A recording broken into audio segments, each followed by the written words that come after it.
Assalamualaikum, salam sejahtera. Selamat datang ke channel Cikgu Azul Nizam. Jadi untuk hari ini, Cikgu akan membincangkan tentang tajuk yang terakhir di dalam bidang 5. Bidang 5 yang bertajuk Insan yang Bermoral. Di tajuk terakhir ataupun unit yang terakhir dalam bidang ini ialah unit 4 yang bertajuk Penggunaan sumber dan penyebaran maklumat demi kesejahteraan sejagat.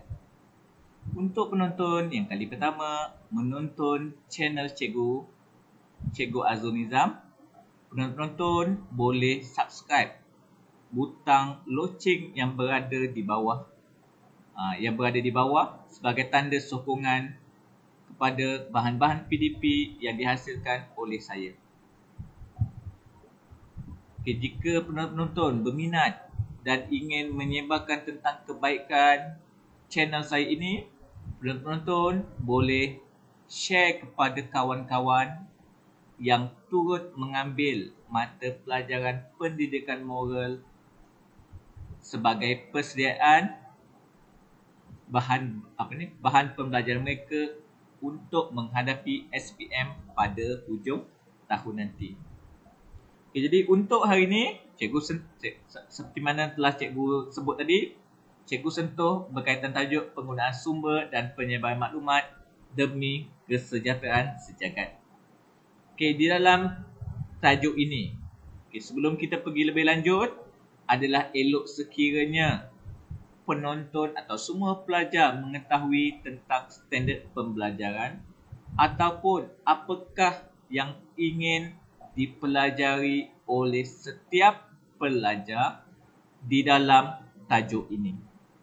Jadi standard pembelajaran yang pertama mengikut DSKP 5.4.1 di mana pelajar diminta ataupun calon-calon SPM diminta untuk menyenaraikan etika penggunaan teknologi maklumat dan komunikasi. Apakah maksud etika ini? Etika adalah adab-adab, tetapi dia bukan peraturan. Etika benda adalah perkara yang tidak semestinya kita patuhi, tetapi kita digalakkan untuk mengikutinya kerana ia adalah norma masyarakat Malaysia. Jadi kalau etika, dia tak semestinya dipatuhi, tetapi perlu dipatuhi berbanding apa yang kita kategorikan sebagai peraturan. Peraturan adalah perkara yang wajib kita ikuti. Jika kita melanggar sebarang peraturan, kita boleh dikenakan hukuman oleh pihak-pihak berkuasa. Jika etika, kita melanggar etika, kita tidak akan dikenakan sebarang hukuman, tetapi kita hanya dikategorikan sebagai insan yang tidak bermoral. 5.4.2 menjelaskan kepentingan penggunaan teknologi maklumat dan komunikasi secara beretika. 5.4.3 menghuraikan dengan contoh cara penggunaan teknologi maklumat dan komunikasi secara beretika. 5.4.4 meramalkan kesan pengabaian cara penggunaan teknologi maklumat dan komunikasi secara beretika. 5.4.5 mengekspresikan perasaan apabila menggunakan teknologi maklumat dan komunikasi secara beretika. 5.3.6 menggunakan teknologi maklumat dan komunikasi secara beretika dalam kehidupan harian. Jadi itu adalah standard pembelajaran ataupun apakah yang perlu pelajar ketahui di dalam unit ini, iaitu unit 4 yang bertajuk penggunaan sumber dan penyebaran maklumat demi kesejahteraan sejagat. Okey, kita lihat. Bila kita lihat soalan. Jadi soalan pendidikan moral adalah berkaitan dengan isu. Jadi isu kita adalah isu penggunaan sumber dan penyebaran maklumat. Jadi nilai yang boleh kita kaitkan, yang pertama kita boleh nilai rasional, kejujuran, berdikari, kebebasan dan hormat.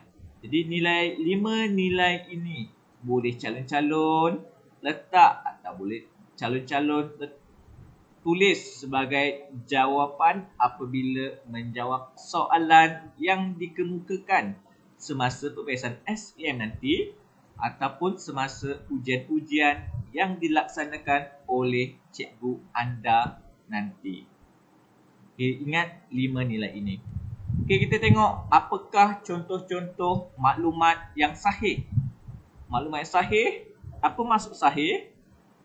Sahih adalah perkara yang boleh dipercayai ataupun benar. Benar. Sahih adalah perkara yang boleh dipercayai ataupun perkara yang benar.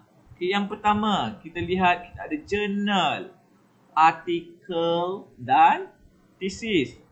Di mana kita nak dapat jurnal, artikel dan tesis ini? Okay, jurnal, artikel dan tesis ini biasanya dihasilkan oleh penyelidik yang bertauliah.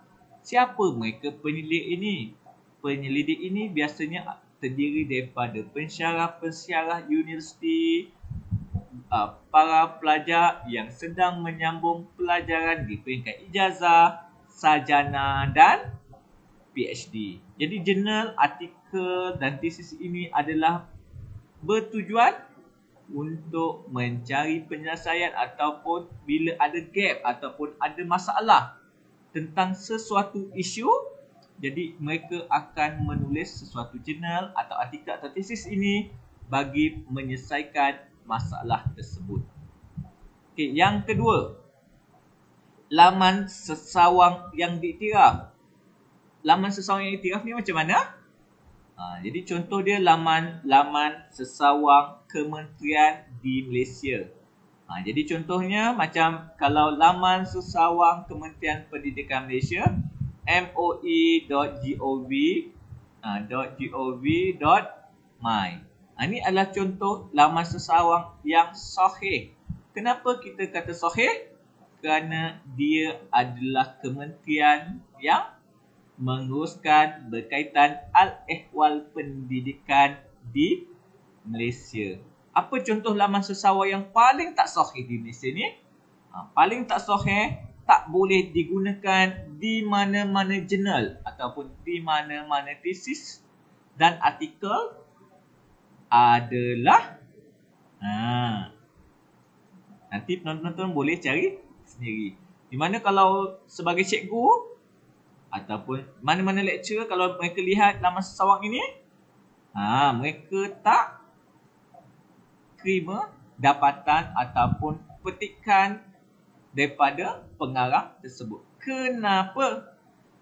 Kerana semua orang yang melayari laman sesawang tersebut boleh mengedit ataupun boleh melakukan pembaharuan ataupun boleh melakukan pembetulan terhadap maklumat-maklumat yang terdapat di laman sesawang tersebut. Okay, yang ketiga, surat edaran kerajaan. Surat edaran kerajaan ataupun surat perkeliling. Okay, surat edaran ataupun surat perkeliling ini diguna pakai oleh semua jabatan-jabatan yang terdapat di Malaysia. Jadi surat edaran perkeliling ini biasanya telah disemaklah oleh pelbagai peringkat, oleh pelbagai lapisan penjawat awam sebelum dia diedarkan atau dihebahkan kepada seluruh rakyat Malaysia. Okay, individu yang berautoriti, individu dan pihak yang berautoriti. Jadi sekarang kita tengok kok kita masih dalam pasca pandemik COVID-19. Jadi siapa pihak yang berautoriti? Antara pihak yang berautoriti dalam menangani wabak ini adalah Majlis Keselamatan Negara. Jadi kalau kita lihat, walaupun maklumat tersebut disebarkan melalui Telegram sahaja, tetapi semua orang akan percaya dan semua maklumat di Telegram dengan menggunakan nama channel Majlis Keselamatan Negara akan diterima pakai atau akan digunakan sebagai maklumat rasmi daripada pihak kerajaan kepada semua rakyat Malaysia. Okey, yang kelima, kitab, buku ilmiah dan buku teks. Okay, jadi kitab, buku ilmiah, buku teks ni saya rasa tak ada masalah lah, kerana semua pelajar telah menggunakannya sejak daripada mula-mula persekolahan ataupun sejak mula memasuki prasekolah, taska dan sebagainya. Dan yang terakhir adalah ensiklopedia. Ini adalah 6 contoh sumber-sumber maklumat yang sahih yang diterima pakai oleh semua rakyat Malaysia. Okey, kita pergi yang kedua. Standard pembelajaran yang kedua. Apakah tata cara ataupun apakah cara-cara menggunakan dan menyebarkan sebarang maklumat? Okay, yang pertama, pastikan kesahihan maklumat tersebut. Okay, jadi kalau kita lihat salah satu kementerian yang bertanggungjawab memastikan berita-berita palsu dapat dinyahkan di platform media sosial media di Malaysia ni adalah Suruhanjaya Komunikasi dan Multimedia Malaysia. Jadi siapakah ini? Dia adalah kementerian yang bertanggungjawab memastikan semua maklumat yang disebarkan adalah sahih. Jadi apakah tema dia ataupun apakah dia punya motto yang famous sekali? Tak pasti, jangan kongsi. Ataupun apakah trademark dia? Trademark dia kalau kita selalu tengok, tak pasti, jangan kongsi. Penonton-penonton boleh lihat dia punya maklumat. Nak tengokkan dia punya laman web ataupun laman sesawang, sebenarnya .my. Jadi melalui laman sesawang sebenarnya.my ini, kita boleh melihat apakah berita yang kita terima itu palsu ataupun benar. Jadi kalau kita tak pasti benda tu palsu, benar, jangan kongsi sehingga kita pasti kesahihannya. Okay, yang kedua, sebar maklumat yang tidak menyentuh isu sensitif. Kenapa? Isu sensitif ni banyak kan? Apa contoh isu sensitif? Contoh dia berkaitan tentang agama, berkaitan tentang budaya. Kenapa benda ni sangat sensitif? Kerana Malaysia terdiri daripada pelbagai kaum. Jadi jika kita tidak memahami kepelbagaian budaya yang terdapat di Malaysia, jadi itu yang keadaan ini menyebabkan kita selalu tersilap langkah. Terutamanya kita banyak menyentuhkan isu sensitif. Apa contoh isu sensitif? Contoh dia, bahasa Melayu sebagai bahasa kebangsaan. Ini isu yang sangat sensitif. Tak boleh disentuh oleh mana-mana pihak kerana dia telah termaktub di dalam Perlembagaan Malaysia. Apa contoh isu yang lain? Isu yang lain adalah raja berperlembagaan, di mana tiada siapa boleh atau membahaskan tentang hak keistimewaan raja-raja Melayu. Jadi jika penonton perasan, kalau di luar sana kadang-kadang ada pihak yang melakukannya. Jadi pihak yang melakukan perkara yang tidak bertanggungjawab ini akan didakwa oleh pihak berkuasa ataupun pihak polis. Okey, yang ketiga, dapatkan pengesahan daripada pihak berkaitan. Pengesahan pihak berkaitan daripada siapa? Paling senang, tadi saya sebut, dapatkan pengesahannya melalui laman sesawang sebenarnya.my. Okey, yang keempat, nyatakan sumber rujukan. Ni yang penting ni. Sumber rujukan ni kalau kita lihat apabila dalam buku teks, dia ada rujukan di belakang dia kan. Dia memberi kredit atau memberi penghargaan kepada penulis-penulis buku sebelum ni yang telah dia ambil sebagai rujukan. Selain tu adalah kita lihat tesis, jurnal, artikel, ensiklopedia pun menyatakan sumber-sumber rujukannya. Kenapa perlu dinyatakan? Sebagai bukti ataupun untuk menguatkan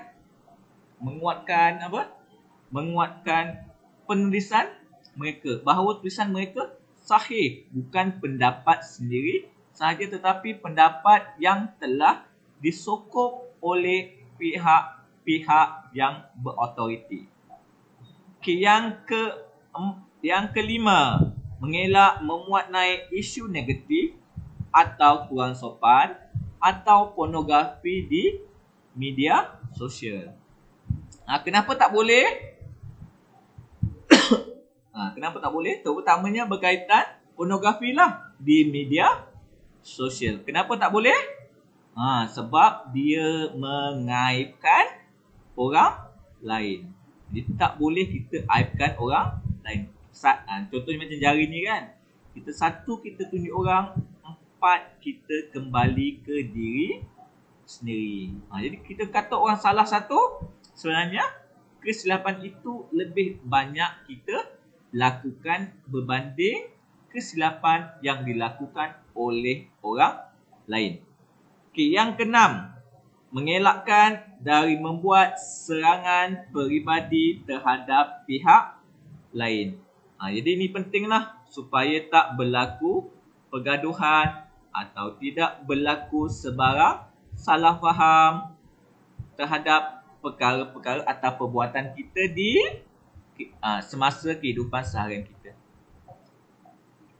Okay, yang ketujuh, tidak memanipulasi isu bagi kepentingan sendiri ataupun salah guna fakta kan. Fakta dah betul tetapi kita switchkan dia atau kita manipulasikan yang menunjukkan bahawa kita tidak bersalah.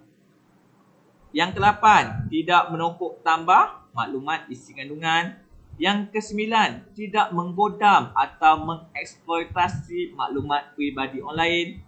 Yang ke-10, ni yang banyak dilakukan oleh pelajar-pelajar, tidak mencetak plagiat bahan tanpa kebenaran pemilik asal. Kenapa saya kata banyak pelajar lakukan? Jadi kalau macam pelajar sekarang kita banyak belajar di rumah kan. Jadi kalau katakan bahan-bahan itu perlu dibeli. Jadi sewajarnya pelajar membelilah bahan secara original, yang asli, bukan mendapatkan secara photostat di kedai. Jadi kalau saya tengok di kedai-kedai, kadang saya tengok pelajar-pelajar photostat buku-buku rujukan, pelajar-pelajar photostat buku-buku teks. Sebenarnya kalau ditangkap, benda tu adalah salah lah. Kenapa salah? Kerana telah melakukan plagiat ataupun kerana telah mencetak bahan tersebut tanpa kebenaran daripada pemilik asal. Sebab apa? Kesian kat penulis buku tu kan. Sebab apa kesian? Sebab mereka berkerah keringat, berkerah otak, berkerah tenaga untuk menyiapkan hasil tulisan mereka. Bukan senang nak membuat satu hasil tulisan yang sahih walaupun satu muka surat.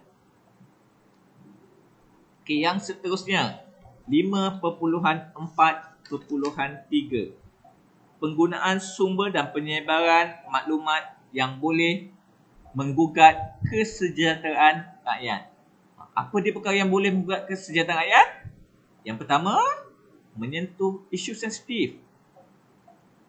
Kenapa tak boleh isu sensitif? Sebab paling penting di Malaysia kita ada pelbagai kaum. Kenapa pelbagai kaum? Memang keunikan rakyat Malaysia. Jadi kita perlu menjaga keharmonian yang terdapat di Malaysia ni lah. Sampai bila? Sampai bila-bila sehingga kiamat. Boleh ke nak bagi pendapat? Boleh kita sebagai Malaysia nak bagi pendapat. Tetapi ada batasannya. Batasannya macam mana? Batasannya adalah perkara-perkara yang tidak menyentuh isu sensitif. Itu batasannya. Kita nak berbincang tentang pilihan raya, kita nak berbincang tentang raja perlembagaan, semua tiada masalah. Tak ada masalah kita nak melontarkan pendapat kita. Tetapi ia perlu masih mengikut landasan di dalam perlembagaan negara. Okey, yang kedua, menggodam dan menyebarkan maklumat sulit. Jadi maklumat sulit, contohnya nombor IC, nombor kad penalat. Nombor IC kad penalat samalah kan. Nombor IC, alamat, jantina, nombor telefon dan sebagainya. Itu semua adalah maklumat sulit. Kita tak boleh sebarkan nombor IC kita kepada orang lain secara sewenang-wenangnya. Kerana orang lain boleh menggunakan nombor IC kita. Contoh dia guna untuk apa? Untuk memasukkan sebarang dokumen. Untuk login ke mana-mana akaun kita kan. Akaun, contohnya akaun perbankan. Jadi kalau orang lain godam, menyebabkan kita hilang duit lah. Duit kita ditransfer tanpa kita sedari. Ia dilakukan oleh siapa? Ia dilakukan oleh scammer ni kan. Scammer ni kalau kita tengok, bahaya kan? Bahaya. Siapa scammer? Ramai kan scammer. Tak kira penduduk Malaysia ataupun warga asing. Jadi kita sebagai orang yang sentiasa menggunakan ICT ni dalam kehidupan seharian, perlu berhati-hatilah supaya kita tidak ditipu oleh scammer. Dan dalam masa sama kita tak mendedahkan maklumat-maklumat penting kita lah. Contoh nombor IC, nombor kad kredit, nombor surat bana, alamat, nombor handphone dan sebagainya. Kerana ia boleh digunakan pada bila-bila masa. Okey, yang ketiga, menyebarkan maklumat palsu dan tidak tepat. Jadi berkongsi maklumat tak sahih, sebar maklumat tanpa kebenaran. Seperti mana saya sentuh tadi, bahawa kita nak sebar sesuatu maklumat, kita perlu pastikan kesahihannya. Jangan sembrono je orang Jawa kata. Ataupun jangan main pas je ataupun membabi buta sahaja kita share maklumat yang kita ketahui. Jadi kalau dah tiba-tiba maklumat kita kongsi tu tak sahih, jadi dia boleh menyebabkan pergaduhan, dia boleh menyebabkan perselisihan pendapat antara satu sama lain. Yang keempat, memfitnah dan memburuk-burukkan orang lain, iaitu menularkan kata-kata fitnah dan negatif dalam masyarakat.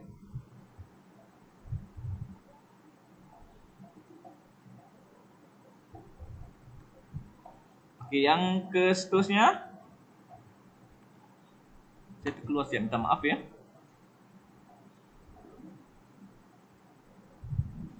Okey, yang seterusnya, memfitnah, menularkan fitnah dan kata-kata negatif dalam masyarakat dan menulis komen negatif dalam media sosial. Jadi ini penting lah supaya kita tidak tersalah jalan. Kerana kalau orang Melayu kata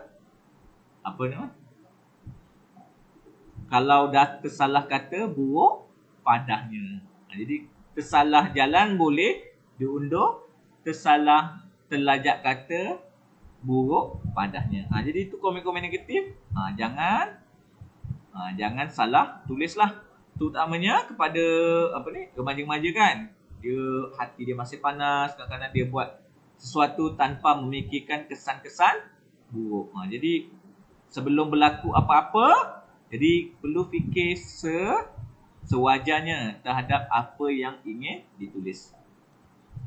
Okey, yang kelima, penyelewengan data dan maklumat. Okey, jadi tujuan dia untuk mengeksploitasi maklumat individu dan kepentingan diri dan membocorkan maklumat penting individu dan organisasi. Ni bahaya kan? Kerana skamer-skamer ini dibayar. Bayar bukan sikit, bayar dengan jumlah yang besar supaya dia boleh menggodam sesuatu maklumat yang dikehendaki oleh pemberi duit tersebut lah, ataupun perasuah tersebut. Okey, dan yang terakhir kita tengok implikasi penggunaan sumber dan penyebar maklumat yang menjejaskan kesejahteraan sejagat. Okey, implikasi pertama kepada diri sendiri, masyarakat. Ni saya dah sebut tadi semua kan? Menjatuhkan imej dan reputasi diri, terdedah kepada ancaman keselamatan diri, dan yang ketiga boleh mencetuskan konflik diri dan pertengkaran. Daripada segi masyarakat, ia menyebabkan kita mudah terpengaruh dengan budaya negatif, menggugat perpaduan dan ketenteraman awam. Yang ketiga, menimbulkan konflik dalam masyarakat. Dan yang terakhir, terlihat implikasi atau kesan penggunaan sumber dan penyebar maklumat menjejaskan kesejahteraan sejagat. Ia boleh menyebabkan kebocoran maklumat sulit negara. Imej negara juga terjejas dan kesejahteraan rakyat juga tergugat. Jadi ini 3 implikasi lah, kepada diri sendiri, kepada masyarakat dan juga kepada negara. Jadi saya rasa soalan implikasi ni tak berapa susah. Cuma yang penting pelajar faham apakah konsep penyalahgunaan maklumat, apakah skamer, apakah kebocoran maklumat, apakah sumber yang sahih, apakah nak tengok maklumat tu sahih tak sahih dekat mana? Kita tengok dekat sebenarnya.my. Saya rasa cukup sahaja pembelajaran saya pada hari ini. Jadi saya ulangi tajuk saya tadi, penggunaan sumber dan penyebaran maklumat demi kesejahteraan sejagat. Jadi tajuk ni adalah tajuk yang terakhir daripada bidang 5. Jadi terima kasih kepada semua penonton yang sudi menonton rancangan saya dan sudi mengikuti saya daripada setiap minggu ke setiap minggu. Akhir kata, semoga kita berjumpa lagi dan saya doakan semoga penonton berada dalam keadaan sihat dan sejahtera dan kita dapat berjumpa lagi. Assalamualaikum dan salam sejahtera. Bye.